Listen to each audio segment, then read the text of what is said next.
We've all been there. You're driving back from a family holiday and your nervous system is shot.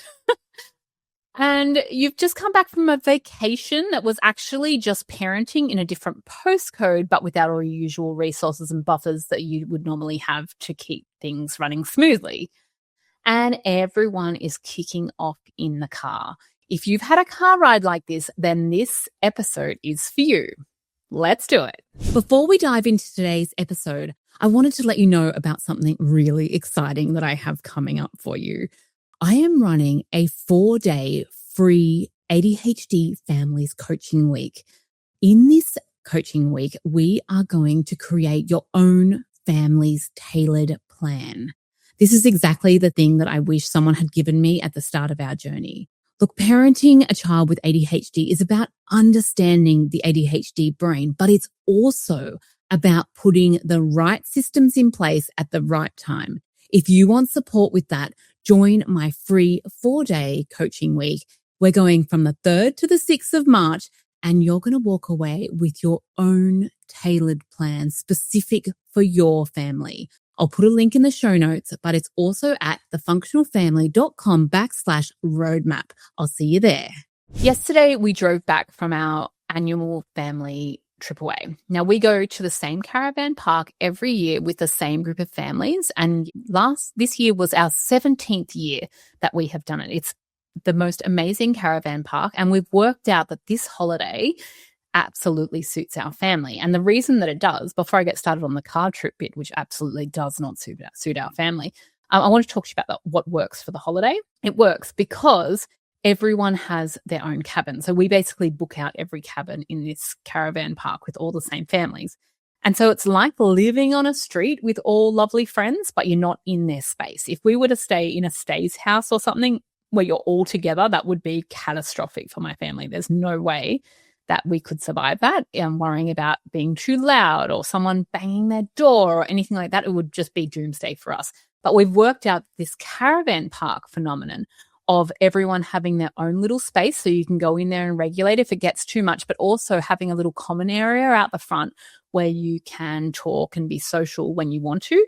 And this caravan park also has lots of activities. So it's got surfing, it's got kayaking, it's got a pump track, it's got a jumping pillow, it's got all of these things and lots of shops and stuff nearby if you need anything. So we've worked out that this particular formula for holidays works really well for our family, and we really enjoy going with the other beautiful families that we go to, hence why we've gone 17 years in a row and we'll continue to do so. But the part that sucks for this holiday experience isn't the holiday. The holiday is actually delightful, and I've got it down to a fine art, ordering the groceries, to do a click and collect when we arrive and all of that sort of stuff. It's a perfected art. I've had 17 years to get it perfected. But the part that really sucks, and the one part that really needs a little bit of a refresh, is the car trip down and back. My family does not car well. And yesterday we were driving and all 3 kids were absolutely kicking off. My husband was kicking off. Everyone was dysregulated. We were in the middle of the highway. I'm sensory avoidant, so there was just so much noise and demands and absolute lack of regulation. And it was enough to make me want to open the door and just roll out into the breakdown lane. I was really thinking about it. I was like, could I make that? I think I could. I think I could roll out and I think I could survive it. It would be fine. But if you've ever felt that heat rising in your chest while your children are screaming because their brother is touching them, then this episode is going to be for you. Today, we're talking about how to support those big ADHD emotions in the car when we're in confined spaces. And a lot of our standard strategies do not work in the car because of the proximity. So people tend to lose their minds in the process, right? I am not too proud to say that I have actually done some serious damage to my left shoulder trying to break up my boys fighting in the car with my arm while driving. I have a lot of compassion for parents driving a car. Like, you know, when you think, like when you see a car that's just been abandoned, like it's parked, like no effort at all, like they've just left it. They've abandoned it because I feel like that's a mum who's just had it. They've been at her in the car and she's just walked away. I feel like that's where it's at. So if you have 3 kids, because I think that the gap is important, when you don't have the gap and you can't put one in the front, I want to tell you that there's a special place in heaven for you. And that if there is no gap in your car, like if you've got 3 in a row there, then you deserve a certificate. Please email us at hello@thefunctionalfamily.com. I will make you a certificate and send one to you because I know this pain so well. Now, on the way down to the holiday, we were actually quite fine because our eldest came a bit later because he's recently got his apprenticeship. I pulled him out of school, super excited about that. And so he was working. So he came late. So the way down, almost no chaos, right? It was quite calm. We stopped and let them stretch their legs, have a little snack. It was all fine. A pretty good road trip all round for the Collon family. Now, bear in mind that this is our weakest point as a family. Like, we have lots of things systemized and worked out strategies along the way to support us, but the car is our weak point. And it doesn't seem to matter how big a car we get. So we've got a car now that has so much room in the back seat, doesn't matter. We've also experimented with having a 7-seater, so you could put one in the back row, but all my kids get car sick, and so whoever you put in that back row used to get car sick and also annoy their brother from the end row by touching their heads and things. So that didn't work out so well. And I often find myself wondering, like, why hasn't someone invented this? Is it like, why hasn't someone, and maybe I'll leave my job and just focus on this full time, but like, why hasn't someone invented plastic little inserts, like, in a limo when they hit the button and the little divide comes up? I want those between the kids' seats. I want a little divide to come up and for them not to be able to touch each other. So maybe I'll focus on that for the future. But why hasn't someone done that also? Like, please, someone invent that. Really good idea. So cars are a pressure cooker and they have lots of components to it. So there's often sensory overload from the noise. You have physical confinement. This is for the adults too. Like, I watch my husband in a car and even on an airplane, when he can't move because of his hyperactive profile, he likes to move. He's almost a little bit like a caged animal. There's often not enough transition times, or we're making it's a transition injury because we're taking them to something that they don't want to go to. And so it can add the fuel to the car fire. And then when those moments hit where there's conflict, your child's brain essentially goes offline. So they go back into that monkey brain of, like, not their part that is responsible for logic and reasoning. That bit's left the building. They're now just in their monkey brain. And so they're operating entirely on survival mode. So what's more is they are likely, that your brain is likely to go into survival mode too, because it feels intense when you can't put space between you and that dysregulation. So one of my strategies as a sensory avoider is to actually move. Like, I move when things are dysregulated, I actually move outside. I go and put my feet on the grass so they can still be fighting, but I just kind of change our environment setting. Like, I'll just move everyone outside. So I'll walk and they'll usually follow me fighting, but I get them on the grass. And that strategy, or even changing rooms if you can't get them onto the grass, that strategy often works really well to de-escalate things. But you can't do that in the car. This is why it's a weak spot. It's a really weak spot. So when our brain's gone offline, we're all in survival mode, and we try and use logic here. We say things like, come on, guys, we're nearly home. Stop yelling, or no iPad. We're taking it away. Like, we start getting desperate with the threats of taking things away. And really, in those moments when the brain is offline, we're just adding noise to a car that's already on fire. So you cannot teach a drowning person to swim in that moment. All you have to do is to get them to shore. So it's that beautiful saying of dysregulated moments are not teachable moments. Now, this is what I would call a predictable problem, because if we know that car trips are where our family kicks off, then we need some strategies around it. And so yesterday's delightful experience or traumatic experience was a good reminder that I've let some of these things slip, right? And so I kind of see ADHD strategies like a pen. You drop it and then you just pick it back up, right? Like, it's not, oh no, that strategy didn't work for me. Like, I tried that once 6 years ago and it didn't work. Like, and then I forgot about it. So it doesn't work. I've got to look for something completely new. No. It's just a pen. We just pick it back up. We just give it a go. We might resparkle it a little bit. We might add a little bit of nuance or something new to it to make it exciting again, but we can just pick that pen back up. So for our 3 practical strategies, first, I want you to acknowledge the storm. So you do not have to agree with the emotions that are going on in your car, but you do need to name it. So I think one of the easiest things you can do is just go, I can see that you're really frustrated that you're in the middle seat. These are very specific examples, aren't they? You can see that this is fresh in my mind. I can see that you're really frustrated that you're in the middle seat. That really sucks. You can just acknowledge that it is a sucky time. So we don't need to fix it. We're just witnessing. And for a lot of parents, we skip that bit and we just go straight to problem solving, because in families with ADHD, the conflict comes so thick and fast that we feel like we're wasting time doing the acknowledging bit. So we don't acknowledge the storm. We go straight to the problem solving mode. But witnessing really comes first. So step 2. I'm big on environmental changes. So I think one of the easiest low-hanging fruit things to do is to change your environment. So if you've got a predictable problem, something like the car, what can we do with that environment other than my plastic little things that come up between the seats that haven't rudely been invented yet? What can we do to reduce some of the pressure out of that environment? So let's look at the crunch factor. Let's pack some snacks that require a bit of effort. So think about carrot sticks, apples, pretzels. Now, this has got proprioceptive input through the jaw, which is incredibly grounding for a dysregulated kid. So anything crunchy that they will eat, better yet, if you can dip it in something that requires 2 hands, low-key, my back of the car seat would be disgusting, but whatever works in this situation for these car rides, if you know it's a predictable problem. So let's pack some snacks. Let's get their mouths busy and use that input for regulation. Next, let's use a device pass. So forget the screen time guilt. In the car where safety is involved, you can use devices as a regulation tool.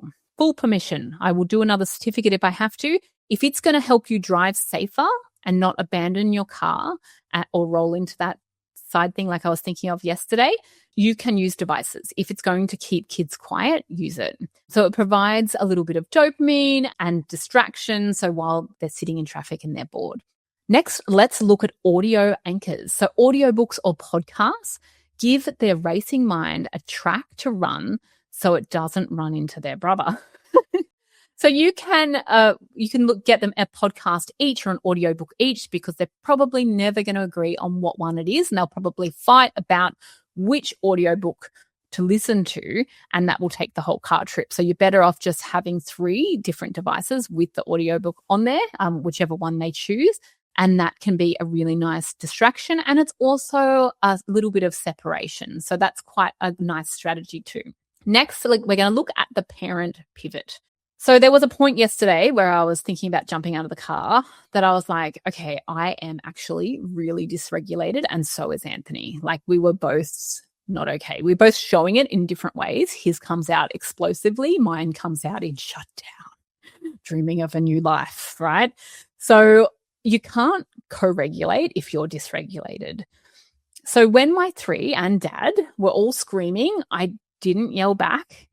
I did my secret 3. These are 3 little things that I do when I'm dysregulated, because I'm a bit more prone for a shutdown. So I had to do my little 3 things to get my brain back online.